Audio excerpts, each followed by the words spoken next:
Assalamualaikum warahmatullahi wabarakatuh.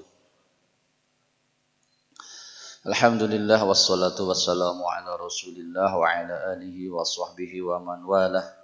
Ashhadu an la ilaha illallah wahdahu la syarikalah wa ashhadu anna Muhammadan abduhu wa rasuluh. Allahumma salli wa sallim wa barik ala Muhammadin wa ala alihi wa sahbihi wa man tabi'ahum bi ihsanin ila yaumiddin, amma ba'd. Hadirin jamaah yang saya hormati dan dimuliakan oleh Allah Subhanahu wa taala, kita lanjutkan agenda kita seperti biasa. Di hari Kamis ada kuliah subuh. Kita memanfaatkan waktu yang sebentar di antara kesibukan kita, dan tentu saja para hadirin yang besuk atau menunggu saudara-saudarinya yang sakit di rumah sakit ini, semoga bisa menjadikan teman atau hal yang menghibur dan sekaligus kita mendapatkan ilmu dan pahala dari sisi Allah Subhanahu wa taala. Kita berdoa diri kita, keluarga kita, dan juga khususnya orang-orang yang di rumah sakit ini, semoga segera diberikan kesembuhan oleh Allah Subhanahu wa taala. Hadirin yang saya hormati dan dimuliakan oleh Allah Subhanahu wa taala, suasana Idul Fitr yang sepertinya masih juga berlangsung, ya. Undangan halal bihalal kesana kemari masih ada, ya. Maka kita tetap mengingatkan agar suasana tersebut tidak mengurangi semangat kita beribadah kepada Allah Subhanahu wa taala. Sebagian orang lalai pada saat halal bihalal, pada saat kegiatan-kegiatan seperti itu, ya, menjadi berhura-hura, berfoya-foya, ya, bahkan terjerumus kepada perbuatan dosa. Terkait dengan yang namanya halal bihalal, biasanya ketemuan antara orang-orang lama, orang-orang ya dulu dikenal, mungkin teman-teman dekat dan seterusnya. Ini kadang-kadang mengundang godaan setan untuk membuat manusia terjerumus kepada perbuatan dosa. Maka berhati-hati dalam perkara seperti itu. Baik, kita lanjutkan bahasan kita di hari Kamis, membacakan hadis dalam kitab Riyadhus Shalihin karya Al-Imam An-Nawawi rahimahullahu taala, yang kitab ini semestinya kita semua sebagai umat Islam memilikinya.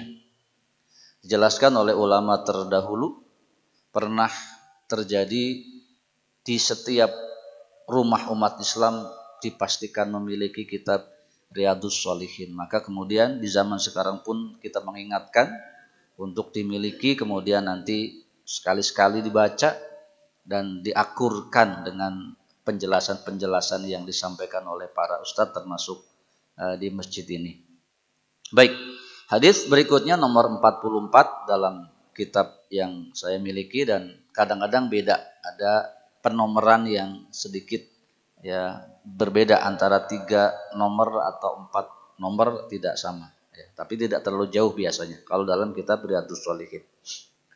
Baik, hadis ke-44, wa an Anasin radhiyallahu anhu, maksudnya adalah Anas bin Malik radhiyallahu anhu, ya.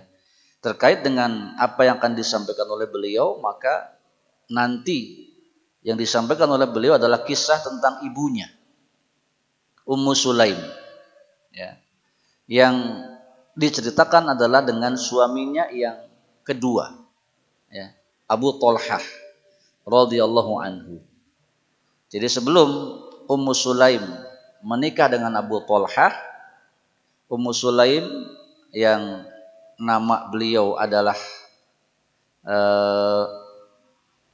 nama beliau disebutkan Syahlah, ya. Nama beliau Syahlah binti Mulhan bin Khalid bin Zaid bin Haram.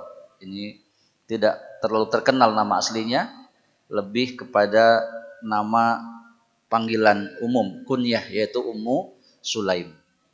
Nah, sebelum menikah dengan Abu Thalhah, Ummu Sulaim sudah menikah dengan Malik bin Nadhr yang kemudian melahirkan atau punya anak namanya Anas.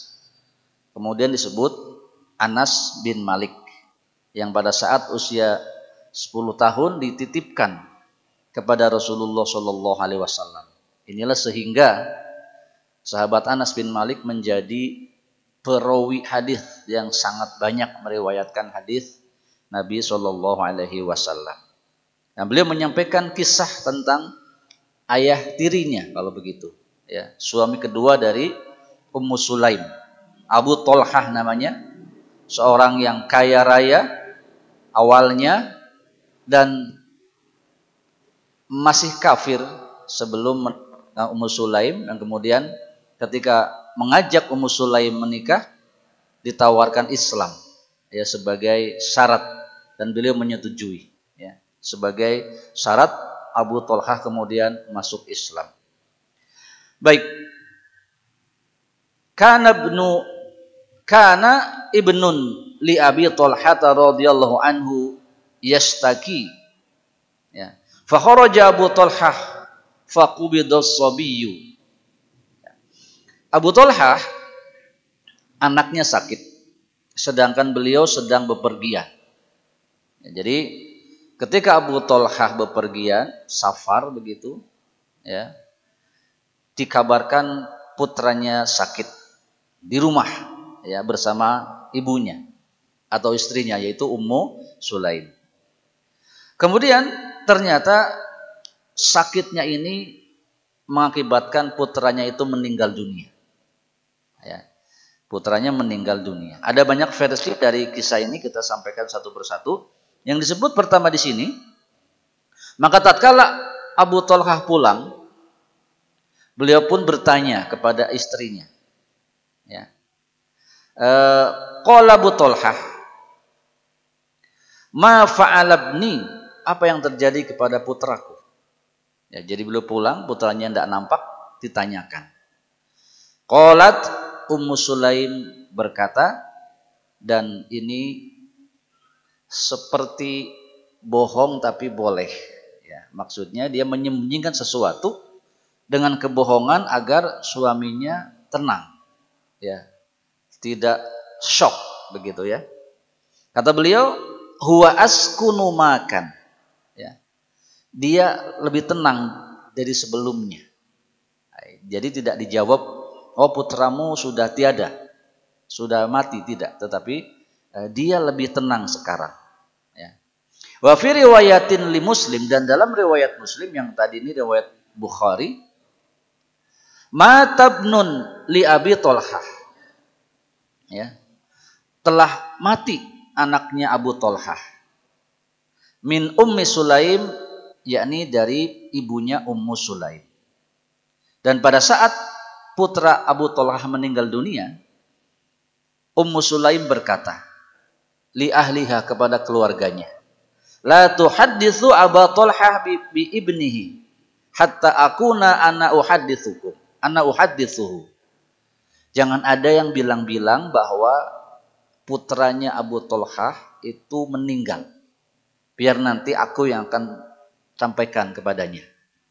Nah, dari sini diambil kesimpulan atau pelajaran bahwa istri ini, Ummu Sulaim, yang pertama dia orang yang sangat tabah, sabar menghadapi cobaan hidup, di mana anaknya meninggal masih bisa tenang, bahkan masih bisa menyusun siasat agar ketika suaminya datang seolah-olah tidak ada apa-apa, ya, untuk juga membuat suasana menjadi tenang dan nyaman, ya.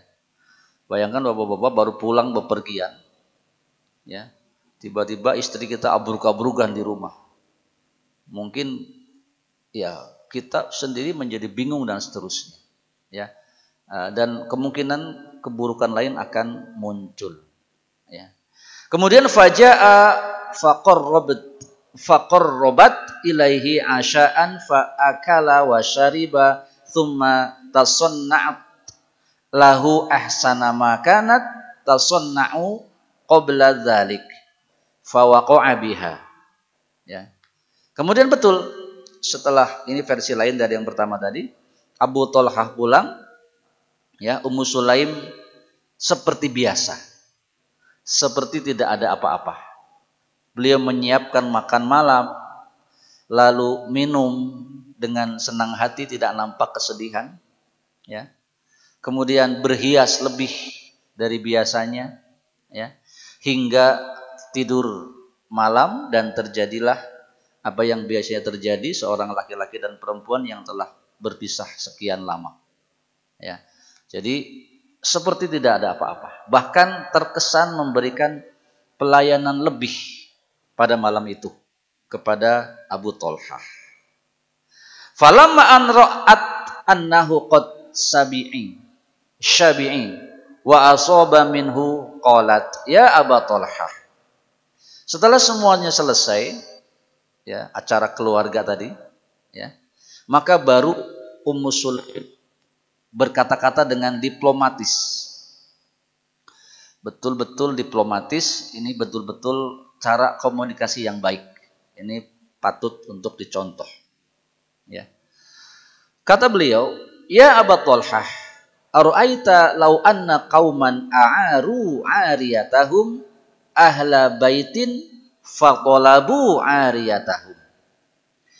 Wahai Abu Thalhah, bagaimana pendapatmu kalau seorang meminjamkan sesuatu kepada keluarga, kepada seseorang, boleh begitu, lalu setelah dipinjamkan dia minta balik, diminta kembali.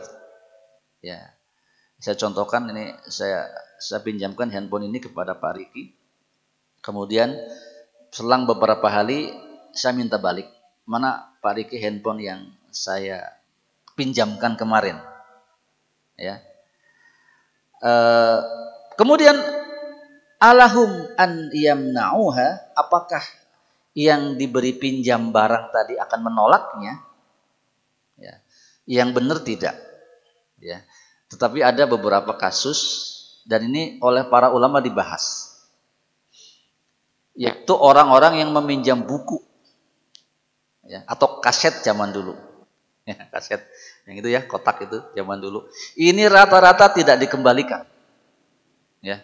Sampai-sampai disarankan apabila ada orang pinjam buku jangan kasih, karena memang kecenderungannya tidak dikembalikan. Ya. Ini tentu tidak baik, tapi itu memang begitu katanya. Ya. Jadi sudah nggak usah ada acara pinjam-pinjam, dan kita juga nggak usah meminjamkan, karena yang meminjam cenderung malas ngembaliin, ya, dan seterusnya. Nah, ini tabiat. Ya. Tetapi pada keumumannya yang benar tidak. Tentu kalau ada orang meminjamkan sesuatu diminta balik, lah tentu saja akan dikembalikan. Baik. Kemudian qala lah, ya tentu tidak, tentu akan diberikan. Ya, kata Abu Thalhah. Faqalat, kemudian Ummu Sulaim melanjutkan, fahtasib ibnata. Fahtasib ibnaka. Ya. Kemudian beliau pun berkata, relakanlah anakmu. Ya. Maksudnya digambarkan bahwa anak adalah seperti barang pinjaman, yang apabila yang meminjamkannya, yakni Allah Subhanahu wa taala, berkenan mengambil balik, tentu kita tidak bisa apa-apa selain merelakannya. Ya. Faghadaba, ternyata diberi penjelasan seperti itu, cukup terkejut Abu Thalhah. Ya. Cukup terkejut, ya. Sehingga tsumma qala taraktini hatta idza talaqqahtu summa akhbirtini bi ibni. Ya. Kenapa engkau sembunyikan kabar seperti ini dariku hingga semuanya tadi terjadi, ya, dan baru kamu memberitahukan tentang anakku, ya. Ya, tentu saja tetap yang namanya seorang bapak, ya, kehilangan seorang putra, sudah dihibur kumaha-kumaha ge, tetap ada rasa bersedih. Cuman karena baik tadi, semarah-marahnya reda dengan segera. Ya. Baik. Falamma, Saya lanjutkan. Tsumma qala taraktini hatta idza tatallaqtu tsumma akhbartani. Nah, sudah. Baik. Kemudian fantalaqa hatta ata Rasulullah sallallahu alaihi wasallam fa akhbarahu bima kana. Kemudian pergilah Abu Thalhah dengan sedikit kekecewaan, ya, tetapi menerima takdir tersebut. Oleh karena beliau mendatangi Rasulullah sallallahu alaihi wasallam. Ketika diberitahu seperti itu, Rasul tidak komentar apa-apa, justru bertanya. Ya. Justru bertanya.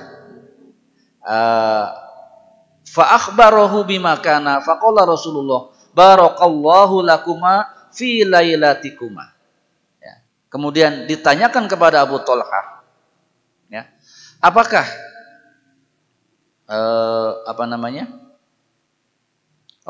langsung Rasulullah justru mendoakan tentang anaknya tadi yang meninggal. Dikatakan oleh beliau barakallahu lakuma fi lailatikuma, ya, semoga Allah memberkahi malam kalian berdua. Jadi Rasulullah justru membahas apa yang dilakukan oleh Ummu Sulaim yang memberikan pelayanan terbaik kepada suaminya, ya, sehingga terjadi hubungan badan, dan dari situlah Nabi mendoakan keberkahan. Maksudnya segera beliau menginginkan, meminta kepada Allah putranya yang meninggal itu digantikan dengan putra yang baru hasil dari hubungan pada malam itu. Ya. Taib, maka benar fahamalat dan hamillah Ummu Sulaim. Ya. Qala wa kana Rasulullah sallallahu alaihi wasallam fi safarin wa hiya ma'ahu wa kana Rasulullah sallallahu alaihi wasallam idza atal madinati min safarin la yatruquha turuqan fadanu minal Madinah. Ya. Dan pada suatu hari dia pun ikut melakukan perjalanan bersama Rasulullah sallallahu alaihi wasallam. yakni Ummu Sulaim dan Abu Thalhah dalam keadaan hamil ikut perjalanan bersama Nabi sallallahu alaihi wasallam. Dan sebagaimana biasanya jika hendak masuk kota Madinah, beliau tidak masuk pada malam hari, tetapi selalu singgah dulu di satu tempat di dekat Madinah. Dalam hadis lain, beliau masuk masjid dulu sebelum sampai rumahnya, ya, dan sholat 2 rakaat di masjid tersebut. Kemudian setelah dekat kota Madinah, Ummu Sulaim mulai merasa sakit karena akan melahirkan, hingga menyebabkan Abu Thalhah berhenti untuk mendampinginya, sementara Rasulullah SAW melanjutkan perjalanan ke kota Madinah. Kemudian qala Abu Thalhah berdoa, yaqulu Abu Thalhah innaka la ta'lamu ya Rabbi annahu ya'jubuni an akhruja ma'a Rasulillahi sallallahu alaihi wasallam idza kharaja wa adkhula ma'ahu idza dakhala wa qad ihtabastu bima tara. Ya Allah, sesungguhnya Engkau mengetahui bahwa aku merasa senang keluar kota, begitu pula kembali pulang bersama Rasulullah sallallahu alaihi wasallam jika baginda pulang. Sedang aku ini tertahan sebagaimana Engkau saksikan. Ya. Maksudnya Abu Thalhah cukup kecewa tidak ikut pulang bersama Rasulullah seterusnya, ya, dikarenakan harus menunggu istrinya, ya. Maka tetapi ternyata setelah doa itu dipanjatkan oleh Abu Thalhah, tiba-tiba Ummu Sulaim yang tadinya sakit menjadi tidak sakit, ya. Kemudian tiba-tiba Ummu Sulaim berkata, ya Abu Thalhah, ajidul ladzi kuntu ajida intolak. Ya. Wahai Abu Thalhah, aku tidak lagi sakit seperti yang tadi aku rasakan dan berangkatlah. Ya. Maksudnya ternyata kecintaan kepada Rasulullah Shallallahu Alaihi Wasallam yang kemudian melahirkan doa agar beliau terus bisa mengiringi beliau sampai Madinah itu dikabulkan oleh Allah dan diberikan kesempatan hingga mereka semua pulang ke Madinah bersama-sama dengan Rasulullah Shallallahu Alaihi wasallam. Baik, saya putus di sini kisahnya dan kembali kemudian kita ke bagian awal tadi di mana Ummu Sulaim telah menjadikan dirinya seorang wanita yang sangat tegar, dan inilah bab yang diinginkan oleh Imam An-Nawawi rahimahullah ta'ala, mencantumkan bab ini sebagai bab sabar.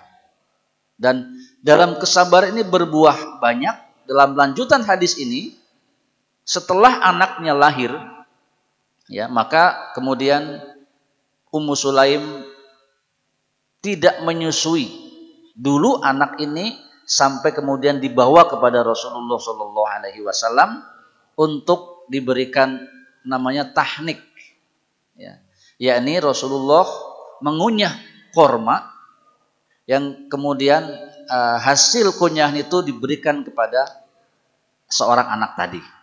Nah, dari sini lahir sebuah sunnah yang bisa kita lakukan, yaitu tatkala anak kita lahir kemudian ditahnik namanya, dibawa ke orang yang soleh, yang sehat, ya. Nah, karena ini terkait dengan apa yang dikunyah, ya, lepehan punten kalau bahasa Sundanya begitu, ya. Maka cari orang yang soleh, yang sehat, ya. Secara periwayatan dia tidak terdengar lah, walau alam kalau harus teliti juga tidak perlu. Tapi secara umum dia tidak diriwayatkan mengidap penyakit menular, ya, atau ada hal-hal yang dikhawatirkan justru menjadikan tidak baik. Dengan membawa bayi, kemudian membawa korma, dan nanti kormanya dikasihkan kepada si orang soleh tersebut, ya, ustadz atau kiai atau orang tua kita sendiri, ya, kemudian dikunyah oleh orang tua tersebut, kemudian kunyahannya lepehan anak tehnya dikasihkan ke anak. Ini namanya tahnik. Nah, dari situ muncul keberkahan kepada anak Abu Thalha dan Ummu Sulaim tadi. Dan itulah gambaran kesabaran yang kemudian memberikan keberkahan yang banyak, dan itulah kemudian caranya juga bagaimana seorang wanita mengelola emosinya. Dan pelajaran ini memang khususnya kepada para wanita. Karena pada masa itu terkenal satu hal yang buruk yang dilakukan oleh para wanita umumnya ketika ada anggota keluarga yang meninggal, yaitu namanya an-niyahah, meratap, ya, sampai garuk cakar-cakar badan, pukul-pukul pipi, ya, kalau bahasa kitanya aduk lajer, oseh-osehan, ya, gugulitikan dan seterusnya. Ini perilaku-perilaku yang tidak baik yang kemudian dilakukan, dicontohkan bagaimana bersikap yang terbaik tatkala ada anggota keluarga yang meninggal dunia. Karena itu adalah sebuah takdir dari Allah Subhanahu wa taala. Pada pukulan pertama tentu ada kesedihan, dan disebutkan Rasulullah pun menangis tatkala salah satu putranya meninggal dunia. Ya, Abu Bakar juga menangis tatkala Rasulullah meninggal dunia, ya. Tetapi seterusnya sikap ridho dan digambarkan dengan sikap-sikap yang baik, tetap tenang dan menjaga situasi dan kondisi, juga menjaga perasaan orang lain. Ya, kesedihan kita bukan kemudian ngehajakeun sehingga orang lain pun ikut bersedih, ya. Ini perkara-perkara yang tidak baik. Baik, begitu pelajaran yang bisa kita ambil dari hadis ini tentang kehidupan manusia. Bisa saja seseorang diambil nyawanya oleh Allah, diwafatkan pada masa kecil, kanak-kanak bahkan. Bisa saja pada masa remaja atau dewasa, atau bahkan yang kebanyakan orang-orang tua biasanya. Maka itu semua adalah takdir Allah yang harus disikapi dengan sabar. Dan sikap sabar itulah yang kemudian mampu melahirkan sikap-sikap baik yang lainnya, yang memberikan kebaikan-kebaikan yang banyak, yang juga bisa diambil pelajaran oleh banyak orang termasuk kita yang mengambil pelajaran dari hadis yang tadi sudah dibacakan. Baik, Bapak Ibu sekalian yang saya hormati dan dimuliakan oleh Allah Subhanahu wa taala, saya kira itu penyampaian hadis pada pagi hari ini. Semoga kita bisa mengambil pelajaran dan bersabar atas semua yang terjadi kepada diri kita. Semoga bermanfaat, dan mohon maaf jika ada kekurangan kesalahannya. Saya tutup subhanakallahumma wa bihamdika asyhadu an la ilaha illa anta astaghfiruka wa atubu ilaik. Assalamualaikum warahmatullahi wabarakatuh.